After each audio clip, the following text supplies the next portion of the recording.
الصلاة والسلام صدق الله المولانا العظيم وصدق رسوله النبي الكريم نحن على ذلك من الشاهدين والشاكرين والذاكرين والحمد لله رب العالمين الحمد لله মহান রব্বে কারিমের দরবারে লাখো কোটি শুকরিয়া জ্ঞাপন করছি যে মহান রব্বুল আলামিন দুনিয়ার সমস্ত ফিতনা ফাসাদ থেকে ফারিক করে, দুনিয়ার সমস্ত বিপদ আপদ থেকে হেফাজত করে, দুনিয়ার সমস্ত কর্মব্যস্ততা থেকে পৃথক করে, এলাকার অসংখ্য মানুষ থেকে বাছাই করে করে আল্লাহর ঘর মসজিদে নামাজের জন্য যে রব্বে কারিম আমাদেরকে আসার আর বসার তৌফিক দান করেছেন, সে মহান রব্বে কারিমের দরবারে সকলের অন্তরস্থল থেকে, হৃদয়ের গহীন থেকে জীবনের শ্রেষ্ঠ একটা আওয়াজ দিয়ে শুকরিয়া আদায় করি আলহামদুলিল্লাহ।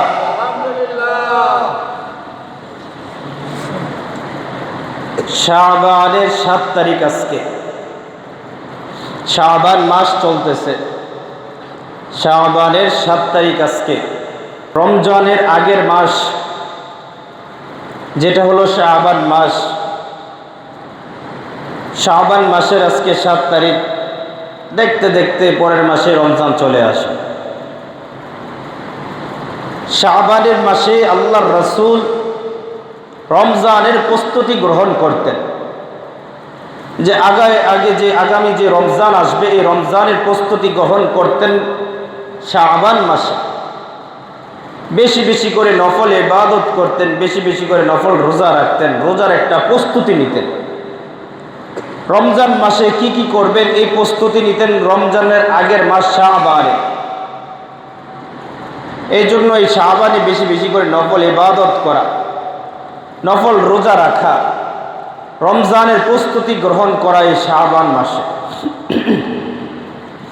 আর আল্লাহ তাআলার কাছে বেশি বেশি করে দোয়া করা, আল্লাহুম্মা বারিক লানা ফি রজব ওয়া শাবান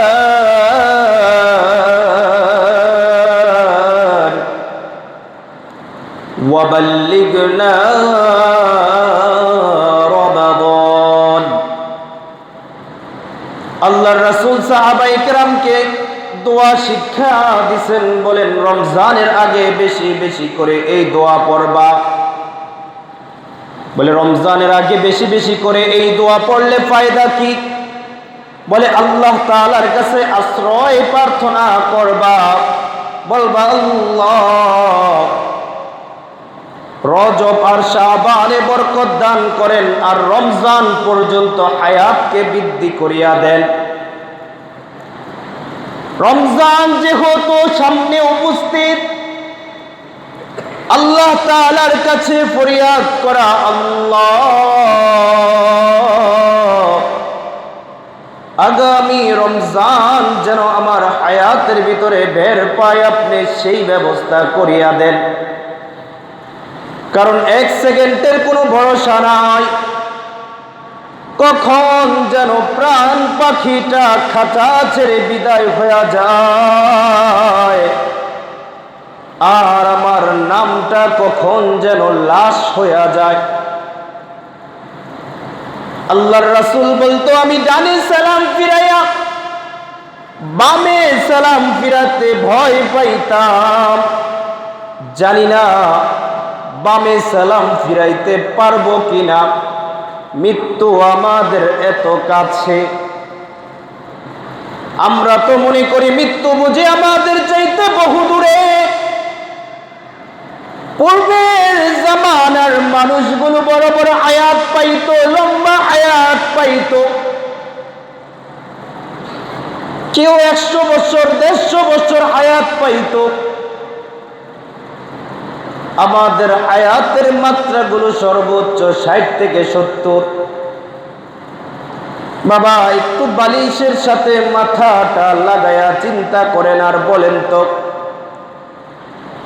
জীবনের 20 বছর 30 বছর যদি চলে যায়, 60 বছর যদি হায়াত পান, আর 60 থেকে যদি 30 বছর চইলা যায়, বাকি রইল আর মাত্র 30 বছর।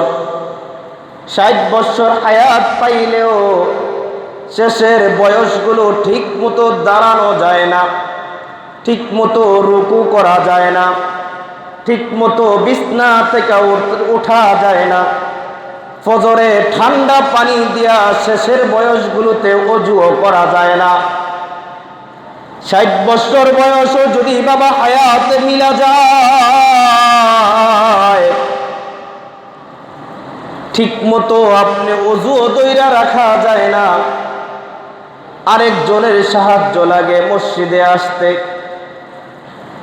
আর যৌবন বয়সগুলোতে যদি ইবাদত করে কাটাইতে পারো বাবা,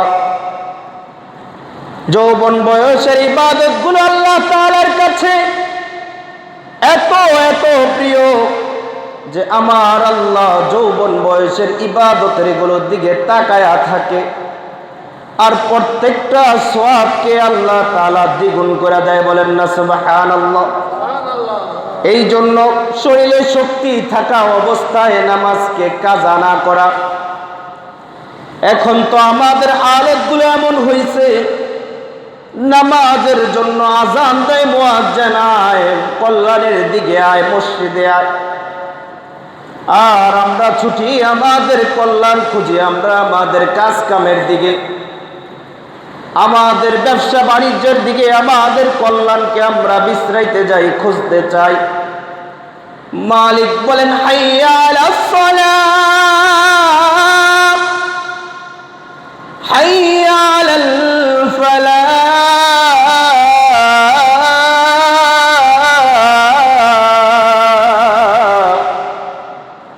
মালিক বলে আয় বাবা আয়, কল্যাণ তো আছে নামাজের ভিতরে, নামাজের ভিতরে কল্যাণ।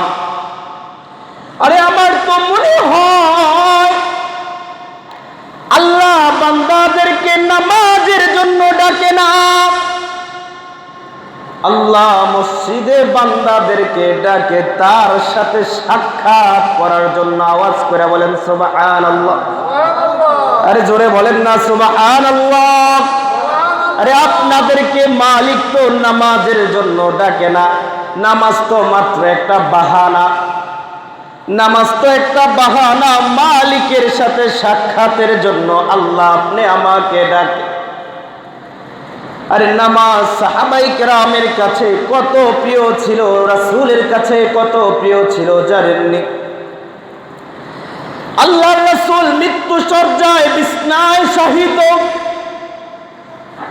হযরতে আবু বকর সিদ্দিক রাদিয়াল্লাহু তাআলা আনহু মসজিদে নববীতে নামাজের মুসল্লায় ইমামতির কাতারে দাঁড়ায় আছে। আম্মা জান আয়েশা সিদ্দিকা রাদিয়াল্লাহু তাআলা আনহাকে মায়ের নবী ডাক দিয়া বলে, আয়েশা আমাকে একটু সোজা করে জানালার পাশে দাঁড় করায়া দাও, আমার বড় দেখতে ইচ্ছে করে আমার উম্মতগুলো কিভাবে নামাজ পড়ে। আম্মা জান আয়েশা সিদ্দিকা রাদিয়াল্লাহু তাআলা আনহা রাসূলকে জানালার পাশে দাঁড় করায়া দিস। সাহাবায়ে কেরাম বুঝতে পারছে রাসূল জানালার পাশে দাঁড়ায় আছে, কারণ রাসূল যেই রাস্তা দিয়া যাইতো সাহাবায়ে কেরাম বুঝতে পারতো এই রাস্তা দিয়ে আবার মায়ার নবী গেছে। বলেন না আল্লাহু আকবার। আল্লাহু আকবার। সাহাবায়ে কেরাম সালাম ফিরায়া তাকায়া দেখে আবার নবী সালানা ধরে দাঁড়ায় আছে। নবী কান্না করে আবার হাসেও। আম্মা জান আয়েশা ডাক দেয়া বলে, নবী আপনি কান্নাও করলেন আবার হাসলেন, ও ব্যাপারটা কি একটু বুঝায়া বল। মায়ার নবী আম্মা জান আয়েশাকে ডাক দেয়া বলে, আয়েশা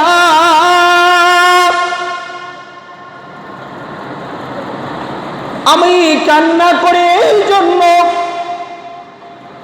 আমার উম্মতগুলো বড় আশা নিয়ে মসজিদে আসছিল, আমি নবীর পিছনে দাঁড়ায়া ইমামতি আমি নবী করব, তারা আমার পিছনে দাঁড়ায়া মুসল্লি হবে। আম্মা জানা আয়েশা সিদ্দিকা রাদিয়াল্লাহু তাআলা আনহা বলেন, ও নবী তাহলে কান্না করলেন তো বুঝলাম কি জন্য, হাসলেন কি জন্য সেইটা বলেন। আল্লাহর হাবিব বলেন, হাসি এই জন্য কিছুক্ষণ পর আমি আমার আল্লাহর সাথে সাক্ষাতে চইলা যাব। কিছুক্ষণ পর আমি আমার আল্লাহর সাথে সাক্ষাতে চইলা যাব।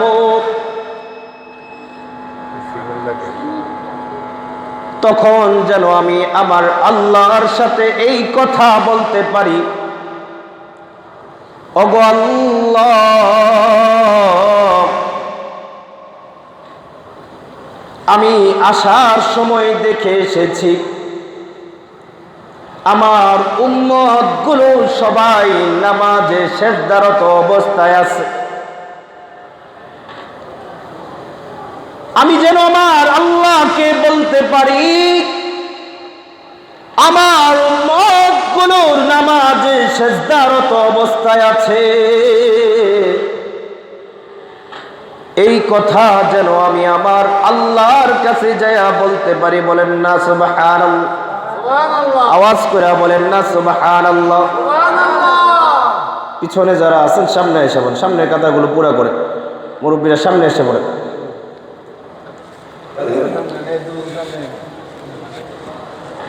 নামাজের প্রতি রাসূলের মুহাব্বত কেমন ছিল?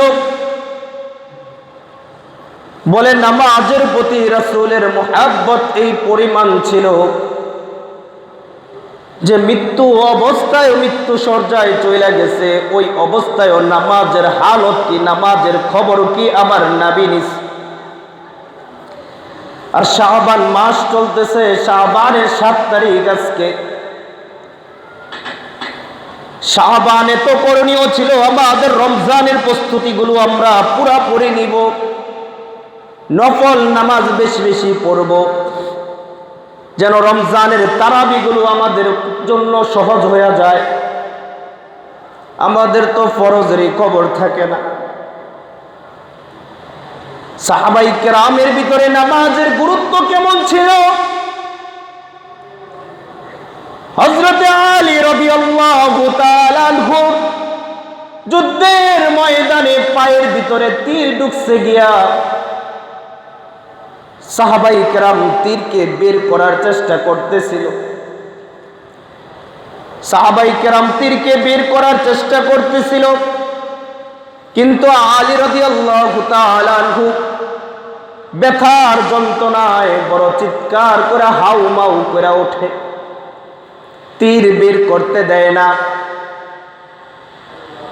এক পর্যায়ে নবীর কাছে গিয়া বলে, নবী, আলী তো তীর বের করতে দেয় না পা থেকে। নবী আমার ডাক দিয়া বলে, সাহাবাই কেরাম শোনো, তোমরা যখন আলী নামাজে দাঁড়াইবে, নামাজে দাঁড়ানো অবস্থায় আমার আলীর পায়ের থেকে তীরটাকে টান মেরে বের করে ফেলবা। আলী রাদিয়াল্লাহু তাআলা আনহু যখন নামাজে দাঁড়াইছে, সাহাবাই কেরাম তীরকে পা থেকে টান দিয়া বের করে ওই জায়গায় বেন্টিস করে দিছে। নামাজের পরে আলী রাদিয়াল্লাহু তাআলা আনহুকে জিজ্ঞাসা করা হয়, তোমার পায়ের থেকে যে তীর বের করা হয়েছে তুমি টের পাইছো কিনা? আলী রাদিয়াল্লাহু তাআলা আনহু বলে, আমার মনে হয়েছিল মশা বুঝি আমার পায়ে কামড় দিছে। আওয়াজ করে বলেন সুবহানাল্লাহ। চিন্তা করে দেখেন, পা থেকে তীর বের করে দিছে, নামাজে কোনো টেরই পায় নাই। আর আপনারা আমার নামাজের হালত কি? মশা একটা সামনে গিয়া গেলে ওইটারে কিভাবে মারতে হয় ওই চিন্তা থাকে। সাহাবাই কেরাম নামাজে এমন ভাবে দাঁড়াইতো, উপর দিয়া পাখিগুলো গেলে মনে হইতো কোনো গাছ দাঁড়ায়া রইছে, মনে হইতো কোনো গাছ দাঁড়ায়া রইছে, পাখিগুলো মাথার উপরে আইসা বৈশা থাকতো। বাবা, আপনার আর আমার নামাজের হালত কি? আল্লাহর রাসূল বলেন, মুসলমান আর ইহুদি আর নাস্তিক কাফের মুশরিকের ভিতরে পার্থক্য হলো নামাজ। মুসলমান নামাজ পড়বে, বেধর্মীরা নামাজ পড়বে না। মুসলমান নামাজ পড়বে, হিন্দুরা নামাজ পড়বে না। মুসলমান নামাজ পড়বে, খ্রিস্টান নামাজ পড়বে না। মুসলমান নামাজ পড়বে, বৌদ্ধ নামাজ পড়বে না। বলে মুসলমান আর বৌদ্ধ, খ্রিস্টান, ইহুদির ভিতরে পার্থক্য হলো তারা নামাজ পড়ে আর একদল নামাজ পড়ে আর একদল নামাজ পড়ে না। বলে যারা ইচ্ছাকৃত নামাজ ছাইড়া দেয়, ওজোর ছাড়া ইচ্ছাকৃতভাবে যারা নামাজ ছাড়ে, বলে আস্তে আস্তে তারা কাফের হয়ে যায়। যারা ইচ্ছাকৃত নামাজ ছাড়ে তারা কুফরি করে। কি করে? যারা ইচ্ছাকৃত নামাজ ছাড়ে তারা কুফরি করে। আর বলে ইচ্ছাকৃতভাবে যারা নামাজকে ছাইড়া দেয়, আস্তে আস্তে তারা নাস্তিক হয়ে যায়, কাফের হয়ে যায়, আল্লাহকে বিশ্বাস করে না। এখন চিন্তা করতে পারেন, যারা নামাজ পড়ি না বলে আল্লাহ তো আমাকেও খাওয়ায়, আর যারা নামাজ পড়ে আল্লাহ তো তাকেও খাওয়ায়। বলে আল্লাহ মুসলমানকেও খাওয়ায়, আল্লাহ হিন্দুকেও খাওয়ায়, আল্লাহ মুসলমানকেও খাওয়ায়, আল্লাহ খ্রিস্টানকেও খাওয়ায়। যারা আল্লাহকে আল্লাহ বলে মানে আল্লাহ তাকেও খাওয়ায়, যারা আল্লাহকে আল্লাহ বলে মানে না আল্লাহ তাকেও খাওয়ায়। কথা বলেন ঠিক কিনা? বলে কেন খাওয়ায়? বলে কিয়ামতের ময়দানে আল্লাহ তাআলা যখন সবাইকে বিচারের কাঠগড়ায় দাঁড় করায়া দিবে, তখন যেন আল্লাহকে কেউ এই প্রশ্ন না করতে পারে, আল্লাহ মুসলমানরা আপনাকে আল্লাহ বলে ডাকছে, এই জন্য আপনি মুসলমানদেরকে ভালো ভালো খাবার খাওয়াইছেন, তাদেরকে সুযোগ সুবিধা বেশি দিছেন, আর আমরা আপনাকে মানি নাই বইলা আপনি বুঝি আমাদেরকে সুযোগ সুবিধা কম দিছেন। এই প্রশ্ন যেন আল্লাহকে ওই সময় কোনো বেধর্মী না করতে পারে। এই জন্য আমার আল্লাহ হিন্দুকে যেই পুষ্করিণীর মাছ খাওয়ায়, মুসলমানকে একই পুকুরের মাছ খাওয়ায়। মুসলমানকে যেই ক্ষেতের চাউল খাওয়ায়, হিন্দুকে ঠিক একই ক্ষেতের চাউল খাওয়ায়। মুসলমানকে যেই বাজারের তরকারি খাওয়ায়, হিন্দু বৌদ্ধ খ্রিস্টানকেও আল্লাহ তাআলা একই বাজারের তরকারি খাওয়ায়। আওয়াজ করে বলেন কথা ঠিক কিনা? বলে কেন? বলে মালিককে যেন ওই সময় প্রশ্ন না করতে পারে। এই জন্য বলি রে বাবা, রমজান চলে আসতেছে, আর মাত্র কয়েকটা দিন, দেখতে দেখতে রমজান চলে আসবে। রমজানের পূর্বে রমজানের প্রস্তুতিগুলো গ্রহণ করো, আর আল্লাহর কাছে দোয়া করো, আল্লাহুম্মা বারিক লানা ফি রজব ওয়া শাবান ওয়া বাল্লিগনা রমাদান। রজব তো চলে গেছে, শাবানের 7 তারিখ চলে। বলে দেখতে দেখতে দেখবেন শাবানও চলে গেছে। আল্লাহর রাসূল বলতো উম্মতদেরকে, রমজানের আগে শাবানের তারিখগুলো তোমরা 1 দিন 2 দিন 3 দিন করে গণবা, যে কখন রমজান চলে আসে, এই তারিখগুলো তোমরা মনে রাখবা। এই জন্য আজকে বলতেছি, শাবানের 7 তারিখ হিসাব রাখবেন, রমজান কয় তারিখে পড়া যায়।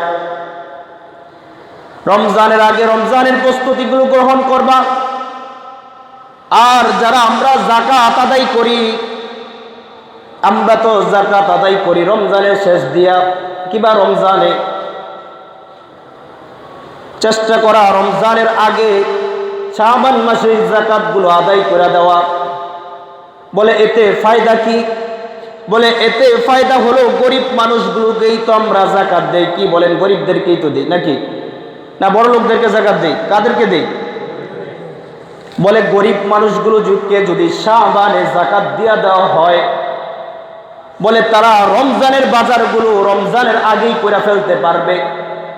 বউ বাচ্চা নিয়ে রমজানের ইফতারের আয়োজনগুলো প্রথম রমজান থেকেই তারা করতে পারবে। রমজানের আগে তারা সুন্দর মতো তৃপ্তি মতো তারা রোজাগুলো রাখতে পারবে। রোজার প্রস্তুতিগুলো তারা রমজানের আগের থেকেই নিয়ে নিতে পারবে। দেখবেন অনেক গরিব মানুষ আছে, গরিব ফ্যামিলি আছে, রমজানের পূর্বে তারা রমজানের বাজারগুলো করতে পারে না। রমজানের আগে কিন্তু একটা ব্যয়বহুল বাজার প্রতিটা গড়েই হয়ে থাকে। ইফতারির আয়োজন, সিহারির আয়োজন। এই জন্য চেষ্টা করা রমজানের আগেই যাকাতগুলোকে দিয়ে দেওয়া, রমজানের আগে থেকে নামাজের প্র্যাকটিস করা, যেন আমার দ্বারা কোনো তারাবি না ছুটা যায়। বলে নামাজ যদি ছুটা যায়, বলে মুমিনের খাতা থেকে আল্লাহর রাসূল বলেন, ইচ্ছা করে যদি মানুষ নামাজকে, মুসলমান নামাজকে ছাড়তে থাকে, মুমিনের খাতা থেকে তার নামটাকে আল্লাহ তাআলা কাইটা দেয়। ইমানদারের খাতা থেকে আল্লাহ তাআলা তার নামটাকে কাইটা দেয়। এই জন্য বাবা হাতে পায়ে তৈরা বলি, আল্লাহ তাআলা বলেন, আমল নিয়া কবরে আসো, আমল নিয়া কবরে আসো। আমল নিয়া কবরে আসার মানে কি? আমল নিয়া কবরে আসার মানে কি? আল্লাহ তাআলা কিয়ামতের ময়দানে বান্দাদেরকে প্রথম যে হিসাবটা নেবেন, আল্লাহর হাবিব বলেন, আউয়ালু মা ইউহাসাবু বিহিল আবদু ইয়াউমাল কিয়ামাতিস সালাত, আও কামা ক্বালা an-নবী আলাইহিস সালাতু ওয়াস সালাম। আল্লাহর হাবিব বলেন, কিয়ামতের ময়দানে বান্দার সর্বপ্রথম হিসাব হবে নামাজের হিসাব। কিসের হিসাব হবে ভাই? নামাজের হিসাব হবে। প্রথম হিসাবে যদি আটকা পড়া যায়, পাল্লায় যদি ওজন কম হয়ে যায়, বাকি হিসাবগুলোর হালত কি হবে? 20 বছর 30 বছর হয়ে গেছে, নামাজের কোনো খেয়াল নাই, নামাজ কিভাবে পড়তে হবে সেটাও জানি না। নামাজের জন্য 4টা সূরা শুদ্ধভাবে বলতে পারি না, কিন্তু বাংলা, অঙ্ক, ইংরেজি পড়তে দিলে ঠাস ঠাস করে পড়তে পারবো। 10,000 টাকার বান্ডিল দিলে 5 মিনিট লাগবে না, 2 মিনিটেই গইনা ফেলবো। নামাজের বেলা যদি বলা হয় আজকে ইমাম সাহেব নাই, মুসল্লিদের মাঝের থেকে একজন ইমামতি করতে, অবস্থা টাইট হয়ে যায়, নামাজের ইমামতির মুসল্লায় দাঁড়াইতে চায় না। কেন? ওই মুসল্লি যেই সূরা পড়ে, ইমাম সাহেব কি ভিন্ন কোনো সূরা পড়ে নাকি? কি কোন ভাই? মুসল্লি নামাজে সানা পড়ে, ইমাম সাহেব সানা পড়ে না? কি কোন, সানা পড়ে না? আওয়াজে মনে হয় পড়ে না। কি কোন, পড়ে কিনা? মুসল্লি দুরূদ শরীফ পড়ে, ইমাম সাহেব কি অন্য কিছু পড়ে? মুসল্লি আত্তাহিয়াতু পড়ে, ইমাম সাহেব কি ভিন্ন কিছু পড়ে? মুসল্লি সূরা ফাতিহা পড়ে, ইমাম সাহেব কি সূরা বাকারা পড়ে? প্রথম সূরায় সূরা ফাতিহাই তো পড়ে নাকি? ইমাম সাহেব কি কখনো সূরায় নাস পড়ে নাই? কুল আউযু বিরাব্বিন নাস পড়তে ইমাম সাহেবকে কখনো শোনেন নাই আপনারা? ইন্না আতাইনা সূরা কাউসার পড়তে ইমাম সাহেবকে কখনো শুনছেন? আলাম তারা সূরা পড়তে কখনো শুনছেন ইমাম সাহেবরে? তাব্বাত ইয়াদা, কুল হুয়াল্লাহ সূরা পড়তে শুনছেন? তো এগুলোতে তো ইমাম সাহেব নামাজ পড়ায়, কি পড়ায় না? কি কোন, পড়ায়নি? তো মুসল্লি কেন পারবে না? আমি একজন মুসল্লি এরকম ভাবে নামাজ আমার শিখতে হবে যে ইমাম সাহেব না থাকলে যেন আমি নামাজের ইমামতি করতে পারি, নামাজের ইমামতি যেন আমি করতে পারি। যদি সূরা সানাটা বলতে বলা হয়, সানার অবস্থা তো তাই, সূরা ফাতিহাটাও আমাদের শুদ্ধ হয় না। কেন ভাই? কি দোষ করছে আল্লাহ তাআলা? আল্লাহ তাআলা কি দোষ করছে? সূরা ফাতিহাটা যে শুদ্ধ করে শিখলেন না, সূরা ফাতিহার সাথে যে 4টা সূরা শুদ্ধ করে শিখলেন না, বলেন কি অপরাধ? কেন শিখলেন না 4টা সূরা? তাশাহুদটা শুদ্ধ করে বলতে পারে না, কোনো মতো বলতে পারে। সূরা ফাতিহা জিজ্ঞাসা করলে শুরু করে দেয় বিসমিল্লাহির রহমানির রহিম মালিকি ইয়াউমিদ্দিন ইয়াকা না'বুদু ওয়া ইয়াকা নাস্তাঈন। বাস্তব কথা বলতেছি আমি। তো কি দোষ করছে ভাই বলেন? নামাজ আপনার কাছে কি দোষ করলো? আজকে যে নামাজকে আপনি সময় দিচ্ছেন না, কবরে গেলে আপনি মনে করেন কবরে গেলে মরলে কি হইব এটা পরেরটা পরে দেখা যায়, মরলে কি হইব পরেরটা পরে না, মরলে কি হবে এটাই আপনার আগে দেখতে হবে, এটাই আপনার আগে দেখতে হবে।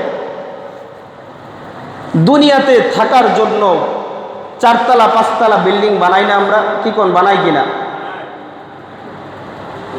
জীবনের সর্বোচ্চ ব্যয় দিয়া বিল্ডিং তৈরি করি দুনিয়াতে থাকার জন্য। কতদিন? 60-70 বছর, হাইস্ট ধরলাম 100 বছর।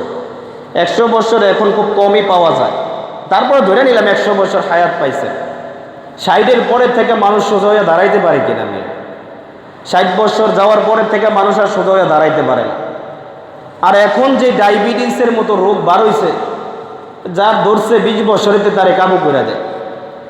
তো কিসের জন্য বিল্ডিং তৈরি করলেন? বলেন একটু আরামে থাকার জন্য। আরামে থাকার জন্য বিল্ডিং এমন সময় তৈরি করছেন তখন আর সিঁড়ি দিয়ে 2 তলায় উঠতে পারেন না। বিল্ডিং বানাইছেন আপনি, সিঁড়ি দিয়ে আর 2 তলায় আপনি আর উঠতে পারেন না। দুনিয়াতে থাকার জন্য তো আরাম আয়েশ করার জন্য বিল্ডিং বানাইলেন অল্প সময়ের জন্য।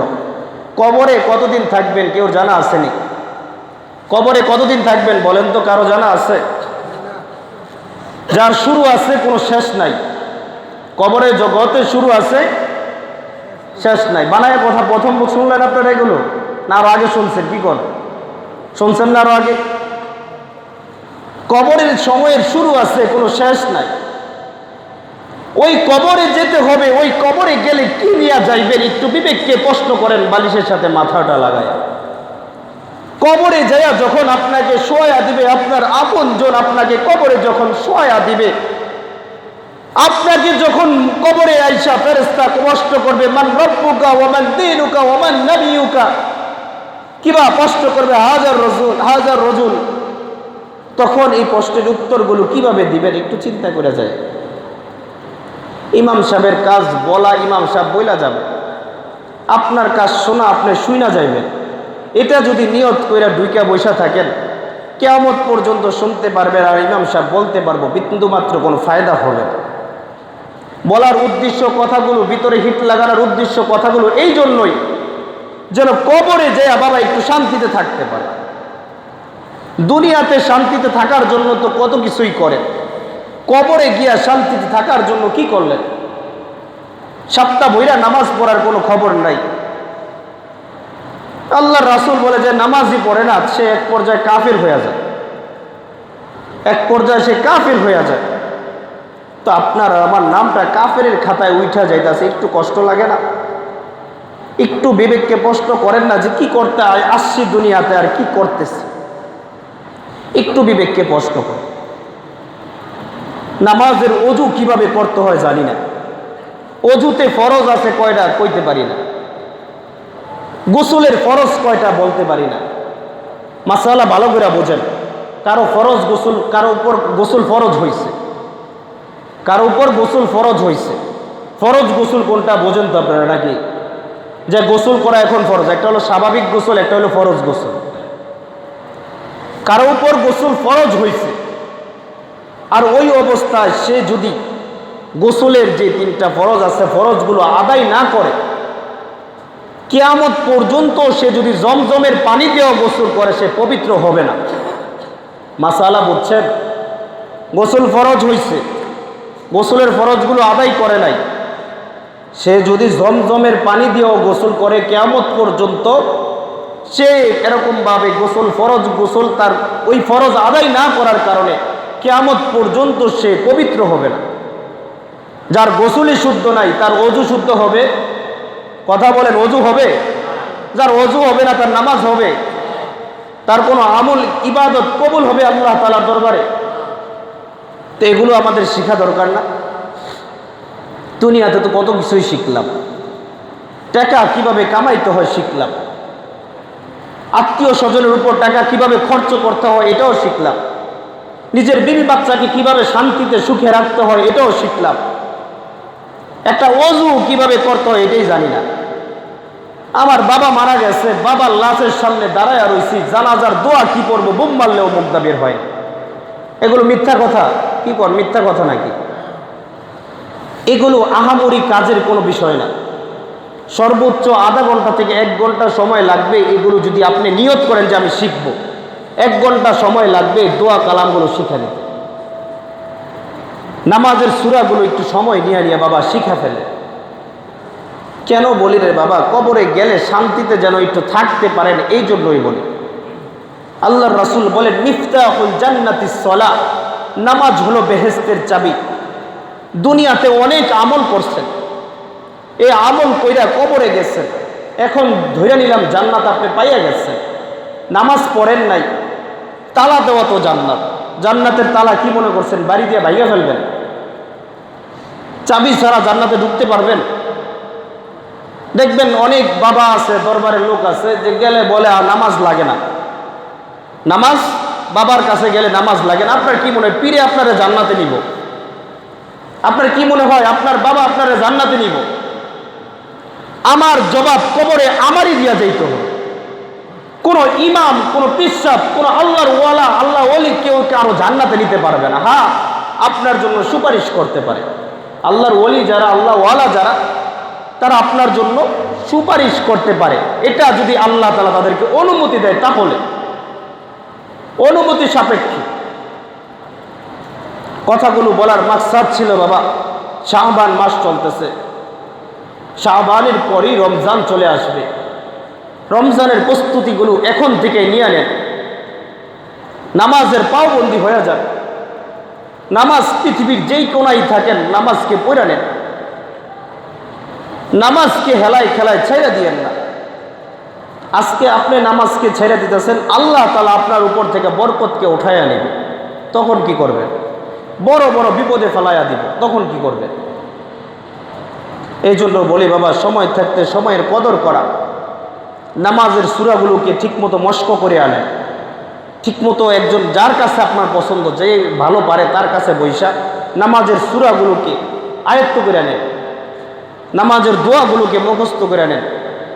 এগুলো প্রতিদিন 5 ওয়াক্ত নামাজের ভিতরেই পড়ন লাগে। একবার মুখস্থ করে নিলে আর ভুলবেন না। ইনশাআল্লাহ পারবো না নামাজের সূরাগুলো মুখস্থ করে নিতে? ইনশাআল্লাহ নিয়ত করেন, পাক্কা নিয়ত করেন যে আজকে আমার নামাজের ভুল ভ্রান্তি যা আছে আমি শিখে নিব। শিখতে কোনো লজ্জা আছে? কি বলেন? শিখার কোনো লজ্জা আছে নাকি? আমি পারি না, আমি জিগায় নিব, তো কি হয়েছে? এখনো বহু মাসালা আমি আমার উস্তাদ থেকে জিগায় নিই, তো কি হয়েছে? মুফতি সাহেব হয়ে গেছি বিদায় সব মাসালা বুঝে আমার মুখস্থ আছে, আমি রবট নাকি? যে মুফতি সাহেব হয়ে গেছি, এখন মাসালা কই, এখন কেন আরেকজনের কাছ থেকে জিগাবো? কথাগুলো বলার মাকসাদ বাবা, হাতে পায়ে ধইরা বলি, প্রয়োজনে পা দুইটা আগায়া দেন, পা দুইটা ধইরা বলি, কবরে যাবার আগে নামাজটাকে শুদ্ধ করে নেন, কোরআনটাকে সহি করে নেন, কোরআনটাকে সহি করে নেন। বিবি বাচ্চার উপর থেকে শাসনের লাঠিকে সরাইয়া দিয়েন না। বিবি বাচ্চার উপর থেকে শাসনের লাঠিকে সরাইয়া দিয়েন না। বিবি টিভির প্রতি আসক্ত হয়ে গেছে, মোবাইলের প্রতি আসক্ত হয়ে গেছে, সন্তান টিভি মোবাইলের প্রতি আসক্ত হয়ে গেছে, তাদের উপর থেকে শাসনের লাঠিকে সরাইয়া দিয়েন না। তাদেরকে নামাজের তাকিদ দেন, তাদেরকে নামাজের তাকিদ দেন, নামাজের গুরুত্ব বোঝান। আল্লাহ তাআলা আমাদেরকে আমল করা তৌফিক দান করেন। আমিন। ওয়া আখিরু দাওয়ানা আলহামদুলিল্লাহি রাব্বিল আলামিন।